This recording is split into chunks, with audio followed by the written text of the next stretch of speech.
అందరికీ నమస్తే. అందరూ ఎలా ఉన్నారు? వెల్కమ్ టు అవర్ ఛానల్ సౌజీ సాంబార్ రుచులు అండ్ వ్లాగ్స్. నేను మీ సౌజన్య. ఈ రోజు వ్లాగ్ వచ్చేసి ఎర్లీ మార్నింగ్ అయితే వ్లాగ్ స్టార్ట్ చేశాను. ఇక్కడ బాగా గాలేస్తుంది అనమాట. ఈ రోజు చెట్లన్నీ కూడా చూడండి ఎంత బాగా ఊగుతున్నాయో. ఇక్కడైతే శశాంక్ అయితే లేచి బ్రష్ చేస్తున్నాడు. ఇంకా వాడి కోసం అయితే వేడివేడిగా పాలు కలిపేశాను. ఇది వరకు అయితే విద్యుకి ఇద్దరికి కలిపేదాన్ని. మా విద్య పాలు తాగడానికి ఎందుకు ఇష్టపడదు. ఒక్కొక్కసారి ఇస్తానన్నమాట ఎప్పుడైనా. ఇంకా వాడికి పాలు కలిపించేసిన తర్వాత నేను మినపప్పు నానబెట్టాను అనమాట. నేను లాస్ట్ వ్లాగ్ లో కూడా నేను చూపించాను. ఆ మినపప్పు అయితే నైట్ మిక్సీ పడదాం అనేసరికి నాకు కొంచెం హెడేక్ రావడం వల్ల ఆ రోజు నైట్ ఇంకా బద్దకించేసి పడుకున్నాను.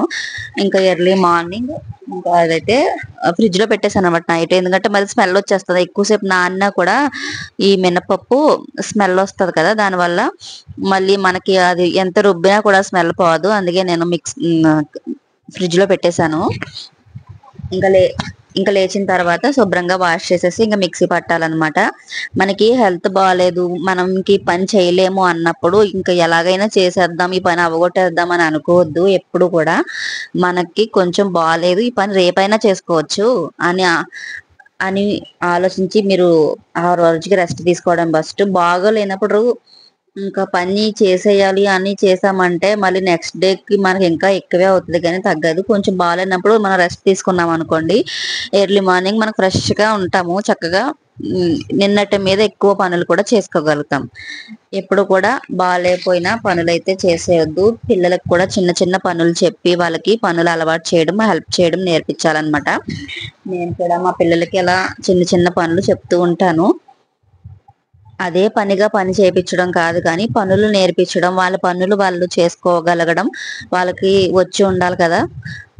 అందుకని చెప్పేసి నేను నేర్పిస్తూ ఉంటాను అనమాట. ఇంక ఎర్లీ మార్నింగ్ అయితే ఇదిగోండి పప్పు రుబ్బే ముందే నేను నూకు కూడా నానబెట్టేసి రెండు కలిపేసి పక్కన పెట్టేసాను అనమాట. ఇంకా ఫ్రెష్ గా రుబ్బిన మినప్పిండితో మనం ఇలాంటి మినప రొట్టె వేసుకుంటే టేస్టీగా ఉంటుంది కదా. దాకలో వేసుకున్న మినప రొట్టు చాలా బాగుంటుంది కొబ్బరి చట్నీతో తింటే. ఆఫ్టర్నూన్ లంచ్ కి అయితే ఇక్కడ ప్రిపరేషన్ స్టార్ట్ చేయాలి కదా. నేనైతే ఇక్కడ ఇగోండి ఇంకా యూట్యూబర్ అన్న తర్వాత అక్కడక్కడ ఈ ట్రైపోడ్లు అవి ఇవి ఉంటాయి, చేస్తూ ఉంటాం కదా. మళ్ళీ అంటే వ్లాగ్స్ కి ఒక ట్రైపోడ్, కుకింగ్ చేయడానికి ఒక ట్రైపోడ్ అయితే ఖచ్చితంగా ఉండాలన్నమాట. వంట దగ్గర ఇవి చూపించడానికి క్లియర్ గా ఒక చిన్న ట్రైపోడ్ అయితే ఉండాలి. ఇంకా నేను మొన్న లాస్ట్ వ్లాగ్ లో కూడా చెప్పినట్టున్నాను, షార్ట్ వీడియో చెప్పాను గుర్తులేదు. ఇది వచ్చేసి అల్యూమినియందే గుండుగా ఆరుపన్నం వండుదాం అనేసి గంజి తీసేసి, ఎందుకంటే స్టీల్ కుక్కర్ లో వండుతున్నా వేడి చేస్తుంది. ఇంకా సమ్మర్ వచ్చింది కదా, ఎప్పుడు కూడా స్టీల్ అంటే ఇది యూజ్ చేయకూడదు అని అంటారు అల్యూమినియం. అవును, కానీ ఇలా ఇందులో వండి వార్చిన అన్నం అయితే భలే పొడి పొడిలాడుతూ మెత్తగా ఆ టేస్ట్ అయితే చాలా బాగుంటుంది. ఇంకా ఎలాగో సమ్మర్ వచ్చేసింది కదా, కుక్కర్ అన్నం కొంచెం వేడి చేస్తుంది అని అంటారు కదా. అందుకని చెప్పేసి నేనైతే ఇక్కడ ఈ ఈ గుండుకి పైన పెట్టేశాను అనమాట. ఇవి వాడకూడదు అన్నారు అనేసి మళ్ళీ తీసాను. మళ్ళీ ఆరుపన్నం చేసుకుందామని చెప్పేసి ఇంకా బియ్యం కడిగి పెడుతున్నాను అనమాట. బియ్యం కడిగి పెట్టేసి స్టవ్ పై పెట్టేస్తే అది ఉడుకుతూ ఉంటుంది. ఇంకా మిగతా పనులు అయితే చేసుకుంటాను. నేను ఒకసారి కిచెన్ లో పనులు స్టార్ట్ చేశానంటే అన్ని పనులు ఒకే చేత్తో చేసేసుకుంటాను. ఇప్పుడు ఇక్కడ అన్నం కడిగి పెట్టేస్తాను కదా, ఒక పక్క అయితే కూర వండితే కనుక పక్కన వెజిటేబుల్స్ కట్ చేసేసి అక్కడ మూగుడు పెట్టేసి వెజిటేబుల్స్ కట్ చేసేసి వంట అలా చేసేస్తూ ఉంటాను అనమాట. అలా అనమాట నేను నా టైంని అలా సెట్ చేసుకుంటాను నాకు తగ్గట్టుగా. ఇంకా ఇప్పుడు బియ్యం రైస్ కడిగి పెట్టేసి బయట బట్టలు ఉన్నాయి వాషింగ్ మిషన్ లో వేసినవి. ముందు అవి ఇంపార్టెంట్ కదా, ఎండ ఉన్నప్పుడే ఆరేసేయాలి. ఎండ ఉన్నప్పుడు వేస్తే మనకి మళ్ళీ సాయంత్రానికి చక్కగా ఆరిపోతాయి. ఇక్కడ మరీ ఎండలు ఎక్కువైపోయినాయి అండి. ఇప్పుడే ఎండలు ఎక్కువైపోయినాయి. ఇంకా నెక్స్ట్ మంత్ అయితే ఏప్రిల్ మే అయితే మరీ దారుణంగా ఉంటాయేమో. ఇక్కడ నార్త్ లో ఎండలు ఎక్కువే కాస్తాయి, వర్షాకాలం అయితే వర్షాలు కూడా అంతే ఎక్కువ, డైలీ కురుస్తూనే ఉంటది. మళ్ళీ ఇంకా వింటర్ అయితే ఇంకా అమ్మో చలి అయితే చెప్పక్కర్లొద్దు, చాలా చలి ఉంటది. మార్నింగ్ టు ఈవినింగ్ వరకు అదే నైట్ ఫుల్ స్వెటర్స్ వేసుకుని సాక్స్లు వేసుకుని ఉండాల్సి వస్తుంది, అంత చలి ఉంటది అనమాట. ఇక్కడైతే నేను అన్నం కడిగి పెట్టేశాను కదా. చేపలు లాస్ట్ సండే చేపలు తెచ్చారనమాట మా వారు. తెచ్చింది కొన్ని పులుసు పెట్టి, కొన్ని అయితే కూర అదే ఫ్రై చేద్దామని ఉంచాను. ఒక 4 ముక్కలు అయితే ఉంచాను అనమాట. ఇవైతే ఇప్పుడు ఫ్రై చేసి చూపిస్తాను మీకు. ఇవి ఏమైందంటే ఫ్రిడ్జ్ లో పెట్టేశాను కదా, బాగా ఐస్ పట్టేసి గడ్డ కట్టేసింది అనమాట. అది కొంచెం ఇంకా ఐస్ కరగాలన్నమాట. లేకపోతే ఐస్ కరగకుండా మనం ఉప్పు కారాలు కలిపేసిన ఏమవుతుందంటే ఆయిల్ వేసినప్పుడు లోపల ఫ్రై అవ్వదు, బాగోదన్నమాట.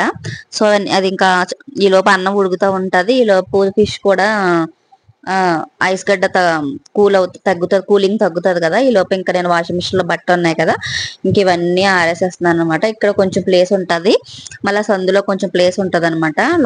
ఇంకా తర్వాత బయట నేను బట్టలు ఆరేసుకుని స్టాండ్ ఒకటి తీసుకున్నాను కదా, ఎక్కువ బట్టలు ఉంటే అక్కడ అలా వేస్తూ ఉంటాను అనమాట. ఒక్కొక్కసారిగా వేసేస్తూ ఉంటాను. ఇంకండి ఇక్కడ కూడా బట్టలు ఆరేస్తాను నేను. ఇంకా బయట ఇలా ఈ స్టాండ్ లో కూడా ఆరేస్తూ ఉంటాను. వర్షాకాలం అయితే ఇదే స్టాండ్ ని లోపల పెట్టేస్తే, ఫ్యాన్ ఆన్ చేసేస్తే నైట్ అంతా చక్కగా బట్టలన్నీ ఆరిపోతాయి అనమాట. మామూలుగా పిల్లలకి స్కూల్ యూనిఫామ్లు అవి అవసరం అవుతూ ఉంటాయి కదా, అవి మాత్రం కంపల్సరీ నేను ఇలా ఫ్యాన్ ఆన్ చేసేసి పెట్టేసి ఉంచుతాను అనమాట. ఇక చెప్పాను కదా, వర్షాలు ఎక్కువ స్టార్ట్ అయినాయి అంటే ఇంకా డైలీ కురుస్తూనే ఉంటాయి, అలా ఏదైనా ఎక్కువే అనమాట. ఇంకా ఇక్కడ బట్టలు అయితే ఆరేసేసి మళ్ళీ కిచెన్ లోకి అయితే వచ్చేసాను. ఈ లోపు అయితే అన్నం కూడా నాకు ఉడికిపోయింది.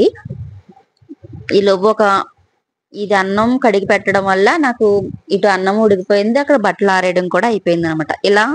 ఇలా సింపుల్ గా చేసుకుంటాను అనమాట నా పనులు. ఎక్కువ కంగారు పడిపోయి ఇది చేయకుండా చేసుకుంటాను. కానీ ఒక్కొక్కసారి అయితే నేను టెన్షన్ పడిపోతాను అనమాట. పిల్లలు స్కూల్ ఉన్నప్పుడు అలాంటప్పుడు అయితే అలా అలవాటు అయిపోతుంది. మనం పనులు చేయగా సులువుగా ఎలా చేసుకోవడం అన్నది ఆటోమేటిక్ గా మనకే అర్థమైపోతుంది. చేయగా అలవాటు అయిపోతుంది అనమాట. ఫస్ట్ లో అయితే నాకు అన్నం వార్చడం అస్సలు వచ్చేది కాదు, ఇప్పుడు ఈజీగానే ఆర్చేస్తాను. కానీ పెద్ద పెద్ద గుండుగులు వార్చడం అలాంటివి అయితే రాదు, కానీ ఇలాంటి చిన్నవి అయితే చేసుకోగలుగుతాను అనమాట. అన్నం అయితే ఇది వార్పన్నం వండితే సూపర్ గా ఉంటుంది. టేస్ట్ అయితే మంచిగా పొడి పొడిలాడుతూ మెత్తగా ఉంటుంది. కుక్కర్ లో పెట్టింది ఏమవుతుందంటే మనం వాటర్ 1 గ్లాసుకి 2 గ్లాసులు వాటర్ వేసి కుక్కర్ పెట్టినా కూడా అదేంటో గట్టిగానే ఉంటుంది. ఇదిగోండి చేప ముక్కల్లో ఇంక ఉప్పు, కారం, పసుపు, అలాగే నిమ్మరసం, గరం మసాలా, ధనియాల పొడి, జీలకర్ర పొడి వేసేసుకొని ఇందులో కార్న్ ఫ్లోర్, అల్లం వెల్లుల్లి పేస్టు, అలాగే బియ్య పిండి ఒక 1 టేబుల్ స్పూను, 1 టేబుల్ స్పూన్ బియ్య పిండి, 1 టేబుల్ స్పూన్ కార్న్ ఫ్లోర్ వేసుకుని ఇవన్నీ బాగా మిక్స్ చేసేసుకోవాలి. చేప ముక్కలకు బాగా కలిపేసి పక్కన పెట్టేసుకోవాలన్నమాట. ఒక చెక్క నిమ్మరసం కూడా పిండుకోవచ్చు. తర్వాత స్టవ్ పై ఇలాగా మూకుడు పెట్టుకుని డీప్ ఫ్రైకి సరిపడినంత ఆయిల్ వేసుకోవాలి. వేసుకుని ఈ విధంగా 2 పక్కల సిమ్ లో పెట్టుకుని ఫ్రై చేసుకుంటే మనకి చేపల ఫ్రై అయితే ఈజీగా రెడీ అయిపోద్దండి. నిజంగా ఎంత బాగుందో అసలు. ఇలా ట్రై చేయండి. చేపల ఫ్రై అంటే కష్టం అనుకుంటారు చాలా మంది, చాలా ఈజీగా చేసేసుకోవచ్చు. కొంచెం కార్న్ ఫ్లోర్, కొంచెం బియ్యం పిండి వేయడం వల్ల మనకి క్రిస్పీగా చక్కగా మనకి మసాలాలన్నీ బాగా పట్టి ఫ్రై అవుతుంది అన్నమాట. అంటే ఈ కార్న్ ఫ్లోర్ ఇవన్నీ వేయడం వల్ల ఆయిల్ కి పట్టకుండా ఉంటది. ఇంకా 3 o'clock కల్లా ఇక్కడ ఏంటంటే రసం పెడుతున్నాను. 5కి విద్యుత్ ట్యూషన్కి వెళ్తుంది కదా, వాళ్ళ ట్యూషన్ మేడం మీ మమ్మీ రసం పెట్టినప్పుడు తీసుకురా అన్నారంట. ఇంకా పెట్టినప్పుడు ఎందుకు వాళ్ళ కోసం పెట్టిద్దామని చెప్పేసి రసం పెట్టేసి ఇంకా డిమార్ట్కి వెళ్ళామంటే డిమార్ట్ లో కొన్ని షాపింగ్ ఉంది, ఎండుమిరపకాయలు ఇలాంటి కొన్ని వస్తువులు తీసుకోవాలని చెప్పేసి వెళ్ళాము. విద్యు అయితే బ్రెడ్ తీసుకుందనమాట. ఇంకా బిర్యానీ ఆకులు, ఎక్కువ మా ఇంట్లో బిర్యానీ ఇష్టం కదా, బిర్యానీ చేస్తూ ఉంటాను. ఇక్కడైతే పిల్లలకి చిన్న నైట్ వేర్ ఏమైనా ఉంటాయి కదా, అలాంటివి చూస్తూ ఉంటాను అనమాట. ఇంకా ఇంటికి వచ్చేసిన తర్వాత నేను డైలీ పాలపైన మీగడ అయితే తీసేసి ఇలా బాక్స్ లో వేసి ఫ్రిడ్జ్ లో పెడతాను అనమాట. ఇది చూసారా, ఫుల్ గా బాక్స్ నిండా అయిపోయింది అనమాట. దీన్ని అయితే మనం చక్కగా వెన్న చేసేసుకుని నెయ్యి చేసేసుకోవచ్చు. నాకు ఈ బాక్స్ నిండా అయిన పాలమీగడ కరెక్ట్ గా 100 గ్రాములు 150 గ్రాములు నెయ్యి ఖచ్చితంగా అవుతుంది అనమాట. ఇదంతా కూడా ఇలా మిక్సీలో వేసేసి వాటర్ వేసేసుకుని ఒక 10 మినిట్స్ 5 మినిట్స్ అలా మిక్సీ పట్టేస్తే చక్కగా మనకి వెన్న పైకి తేలిపోతుంది అనమాట. చాలా ఈజీగా చేసేసుకోవచ్చు. నిజంగా ఇది వరకైతే నాకు తెలీదు, వెన్న చేసుకునే పద్ధతి నాకు తెలియదు అనమాట. పాలమీగడ ఉండేదో అలాగే ఉంచేసి తర్వాత తెలిసినప్పటి నుంచి ఇంకెప్పుడు కూడా పడేయకుండా నీట్ గా పాలమీగడ తీసేసి పక్కన పెట్టుకుంటాను. పక్కన పెట్టుకుని ఈ విధంగా మొత్తం బాక్స్ నిండా ఫిల్ అయిన తర్వాత చక్కగా వెన్న తీసేసుకుంటాను అనమాట. చాలా బాగుంటది ఇంట్లో చేసిన ఫ్రెష్ నెయ్యి. ఎలాగైనా చాలా కమ్మటి స్మెల్ వస్తుంది కదా. చూడండి ఎంత బాగా పైకి తేలిపోయిందో. కొంచెం వాటర్ వేసుకోవాలన్నమాట. ఒక గ్లాసున్నర వాటర్ అయినా పట్టింది అందులోకి. ఇంత ఈజీగా నెయ్యి అయిపోతుంది అని నాకు అసలు తెలియదు ఇది వరకు అయితే. ఏదైనా కూడా మనం చేస్తూ చేస్తూ ఉంటేనే అర్థం అవుతుంది కదా. ఏ పనులైనా, వంట పని అయినా, ఏదైనా ఇప్పుడు నేను చేసే యూట్యూబ్ ఛానల్ అయినా, ఏ పని అయినా మనకి ఎవరికి స్టార్టింగ్ ఏది రాదండి. మనం అందులోకి దిగి మనం ట్రై చేస్తూ ఉంటేనే ఏదైనా వస్తుంది. ఫస్ట్ లో అంటారు నీకు ఏమి రావు అంటే, పెళ్ళైన కొత్తల్లో ఎలా అంటారు, ఆడపిల్లలు ఏమి రావు ఎందుకు ఏమి రావు, ఎవరికి అన్ని వచ్చి పుట్టుకతోనే అన్ని నేర్చుకుని రారండి. అందరూ కూడా అన్ని ఎక్స్పీరియన్స్ తోనే నేర్చుకుంటారనమాట. ఇంకెక్కడైతే నెయ్యి కాచేస్తున్నాను. నాకైతే ఇది ఎంత 150 ఒక 150 గ్రాముల నెయ్యి అయినా వచ్చింది.